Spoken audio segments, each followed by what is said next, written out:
안녕하세요. 오랜만에 찾아뵙겠습니다. 오늘부터 다시 교리 강의 유튜브로 이제 업로드 할 예정이니까요. 많이 시청해 주시고, 하나님 아는 실 가운데 여러분이 갖고 있는 영적인 생명들이 더욱더 풍요롭게 누려지는 은혜가 있기를 바랍니다. 저번 시간하고 저저번 시간에는 우리 교리 강의 때 인생의 목적이 하나님께 영광을 돌려드리는 것이라고 말씀드렸는데요. 하나님 영광을 일단은 아는 것입니다. 어디서나 하나님 영광이 무엇인지를 아는 거예요. 아놀드 판 롤러라고 하는 이 윌겐 몰트만 독일의 유명한 신학자에게 영향을 주었던 화란의 신학자는 이런 말을 했어요.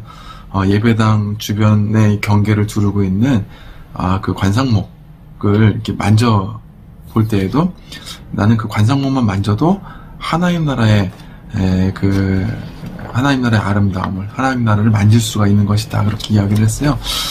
여러분, 그렇습니다. 우리가 살아있는 모든 환경들, 하늘, 땅, 구름, 여러 가지 생물들, 같이 만나는 사람들을 보셔도 그렇고, 여러분 자녀들을 바라보실 때도 그렇고, 모든 것이 하나님의 통치와 하나님의 은혜를 드러내는 것임을, 하나님의 영광을 드러내는 것임을 우리가 알면서 또 그분의 영광을 자랑하고 기뻐하고 진심으로 감사하며 감격하는 그것이 바로 인생의 목적이다 라고 이야기를 할 수 있습니다. 그러니까 우리가 살아가는 여러 가지 공간과 시간 가운데 하나님의 영광을 묵상하고 그분께 감탄하지 않을 수가 없는, 예배하지 않을 수가 없는 것이 바로 우리의 인생이라고 할 수가 있겠습니다. 오늘은 이러한 하나님께 영광을 돌려드리고 기뻐하는 데 있어서 기준이 되고 재료가 되고 내용이 되는 것에 대해서 살펴보고자 합니다. 우리가 보통은 하나님의 영광을 알고 깨닫게 하는 것을 보통 성경 말씀만 이야기합니다. 하지만 제가 아까 말씀드렸던 것처럼 교회에 둘러져 있는 관상목 또는 이제 예배당 건물을 볼 때나 건축물들 볼 때나 자연환경을 볼 때 모든 것들이 하나님으로부터 왔다는 것을 우리가 짐작해서 알 수가 있는 것입니다. 그래서 이런 것들을 신학에서는 자연계시라고 합니다. 자연계시. 자연계시는 여러 가지 것들이 있는데 첫 번째는 자연이 있고요. 두 번째는 우리 안에 있는 양심도 있어요. 여러분 유명한 영국의 기독교 변증가죠. C.S. 루이스. 원래는 옥스퍼드 대학교의 이제 영미문학 교수였는데요.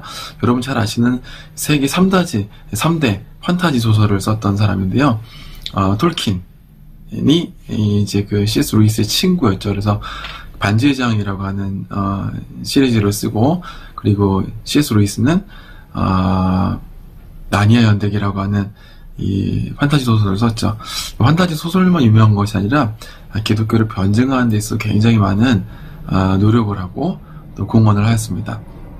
그런데 C.S.의 대표적인 기독교 변증 책인 순전한 기독교, 미어 크리스천니티라고 하는 책에 보면은 하나님의 살아계심을 변증을 할 때 도덕적 변증학이라고 하는, 소위 도덕적 변증학이라고 하는데, 우리 인간 안에 있는 보편적인 도덕적인 능력 일과를 갖고서 이제 하나님에 대해서 이제 변증하는, 물론 이런 도덕적 변증학 자체가 한계성도 있는 것이 사실입니다. 서구 사회, 윤리적이고 교육을 많이 받은 사람들에게서 도덕적인 능력들이 많이 나타날 수 있지만 또 그렇지 않은 경우도 있단 말이죠. 하지만 분명한 것은 우리 인간에게 양심이라고 하는 게 있죠. 이게 뭐 이제 루이스가 이야기하긴 했지만 좀 더 넘어가서 이 에마뉴엘 칸트라고 하는 사람이 정언명법이라고 하는 말을 했잖아요. 인간 안에는 도덕적인, 보편적인 도덕성이 있는 거예요. 물에 빠지면 누구나 다 건져줘야 되겠다. 우리 손안에 튜브가 있어요.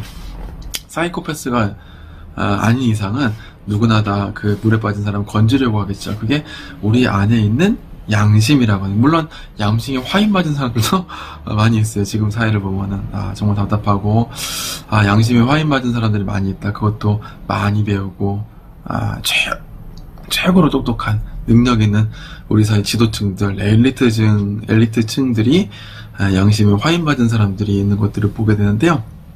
지금 그런 경우도 있지만 하나님이 우리 안에 양심이라고 하는 것이었죠. 양심이 우리 하나님의 살아계심을 증거하고 있다는 거죠. 세 번째는 신의식이라고 하는 게 있어요. 인간은 종교성을 갖고 있는 존재이기 때문에 aware is God. 그러니까 하나님을 의식하고 하나님을 알만한 것들이 그 마음속에 있다고 이야기하잖아요. 그 신의식이라고 하는 거예요. 그래서 칼빈은 기독교 강의에서 이렇게 얘기했어요. 인간의 마음은 우상 공장이다, 그런 말을 했어요. 왜 그럴까요? 왜 수없이 많은 우상들을 찍어낼까요? 이제 목사님들 설교할 때 많이 하는 말인데, 어거스틴이 그런 말을 했죠. 인간의 마음은 하나님으로만 채울 수 있는 빈 공간이 있다는 거예요. 그러니까 인간은 종교성을 가지고 태어났기 때문에 하나님과 예배하도록 창조가 되었어요. 저번 시간에 한 거죠. 그런데 그 예배하는 대상이 하나님이 되지 않았을 때 인간은 신에 대한 의식을 갖고 살아가지만 그 신을 나머지 것들, 썩어질 것들을 가지고 대체하며 살아가는 거. 그게 바로 우상이라고 하는 거예요. 그러니까 인간의 마음은 계속적으로 우상을 찍어내는 우상 공장이라고 하는 거예요. 거꾸로 생각하면 어떻게 될까요? 그런 인간의 종교성과 신에 대한 절대 의존 감정, 슐라이어 마하라고 하는 사람, 그런 얘기는 자유주의 신학자의 대부인데, 절대 의존 감정이라고 하는 것이 역으로 인간 안에 하나님을 알만한 것들이 있다는 것을 증거해주고 있는 것입니다. 그런데 이러한 이제 그 자연과 양심과 신의식, 이런 여러 가지 것들을 통해서도 하나님을 아는 지식 가운데, 참된 지식 가운데 도달할 수가 없는 것이죠. 왜 그럴까요? 우리가 다 죄인이기 때문에 그래요. 우리 인성도 죄로 오염되어 있고, 우리 마음도 죄로 오염되어 있고, 우리 전 존재가 죄로 전적으로 오염이 되어 있어요. 토탈 디프레비티. 그러니까 전적으로 타락해져 있어요. 그렇기 때문에 우리는 이러한 하나님을 알만한 것들이 자연과 양심과 신의식 속에서 분명하게 계시되어 있는데도 불구하고 우리가 그 적극적으로 거부한다는 거예요. 그래서 우리에게는 안경이 필요해요. 그게 바로 무엇입니까? 특별계시라고 하는 거예요. 성경이라고 하는 거예요. 그래도 고린도전서 2장 10절에 보시면 이렇게 얘기하고 있어요. 오직 하나님의 성령으로 이것을 우리에게 보이셨으니 성령은 모든 것, 하나님의 깊은 것까지도 통달하시느니라 라고 이야기를 하고 있어요. 그러니까 성령님께서 바로 성령님이 쓰신 이 성경 말씀, 성경 계시를 통해서 하나님의 깊은 것까지 우리에게 보여주시고 증거하고 계시는 거예요. 그래서 여러분, 이 두 가지는 서로 연결이 되는데요. 일반 계시는 성경 계시를 거부하지 않고 성경 계시는 일반 계시를 거부하지 않아요. 서로 밀접한 연관을 갖고 있어요.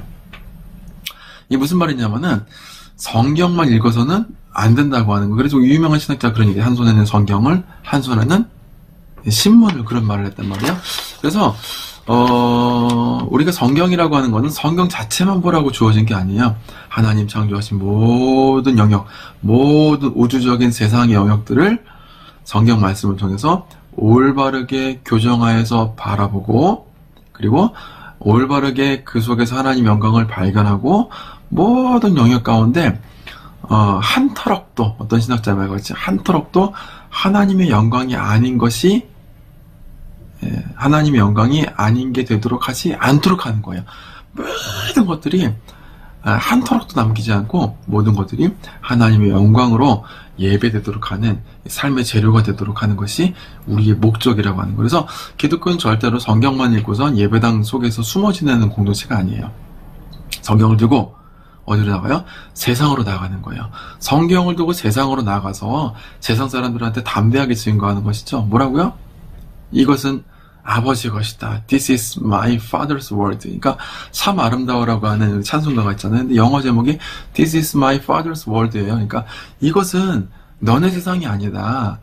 내 아버지의 세상이다. 라고 주장을 하는 거예요. 그래서 하나님 나라의 빛을 바라보면 모든 우주적 영역 속에서 성경 계시를 통해서 우리 왜곡된 이성과 마음을 올바르게 교정하여서, 전도서에서 말하죠. 여호와를 아는 것이 지식의 근본이다. 바로 여호와를 아는 지식, 즉 성경 계시를 통해서 바로 세상을 바라보고 그 속에서 하나님 영광을 묵상하며 모든 영역이 하나님의 뜻대로 통치되도록 하는 이 사회 참여를 하는 것이 바로 기독교의 목적이라고 하는 거예요. 그래서 여기서 모이는 교회와 흩어지는 교회 나오는데, 예배당 교회에서 모여서 말씀을 잘 배우는 것도 중요해요. 근데 흩어져서 여러분이 속해 있는 각 공동체 속에서 하나님 말씀으로 그거를 해석하고 묵상해서 여러분의 삶이 하나님에 대한 신앙 고백이 되도록 하는 거예요. 그러라고 여러분도 지금 보내고 계시는 거예요. 할렐루야. 바로 그게 특별 계시하고 자연 계시와의 관계예요. 특별 계시는 자연 계시를 올바르게 해석할 수 있도록 존재하고, 자연 계시는 특별 계시를 통해서 하나님을 예배하고 하나님의 뜻을 구현하는 삶의 지경이 되는 거예요. 한 주간 여러분 살아가실 때 이 자연 계시, 모든 하나님이 창조하신 자연과 여러분 마음 가운데 있는 양심과 신의식 속에서 하나님에 대해서 증거하고 살아가시길 바랍니다. 아까 말씀드렸지만 신의식, 우상을 숭배하는 너무나 많은 사람들이 있어요. 헛된 것들, 물질을 숭배하는 사람들 너무나 많이 있어요. 그런 사람들 보실 때 너희 마음 가운데 왜 이렇게 의지할 곳이 없고 그런 헛된 것을 의지하는지 아느냐. 너희 마음 가운데 하나님을 갈망하는 마음이 있어. 근데 내 그 하나님 알려줄게. 그러면서 옆에 지금 이제 아름다운 풀들이 있고 꽃들이 있는데 그런 것도 만져보시면서 나는 여기를 만지면서 이 꽃을 만지면서 하나님 나라를 느낄 수 있어 라고 담대하게 증거하시고, 바로 그러한 회복된 눈, 감사할 수 있고 즐길 수 있고 즐거워할 수 있는, 예배할 수 있는 우리의 회복된 영혼을 세상 가운데 보여주시고, 하나님 말씀이 여러분 세상 가운데 하나님을 증거하는 예배가 되고 복음의 증인이 될 수 있도록 도와주는 여러분의 안경과 여러분의 삶의 렌즈와 같은 기능을 할 수 있는, 그래서 성경과 여러분의 삶에 떨어지지 않는 귀한 한 주간 되시기를 주의 이름으로 축원합니다.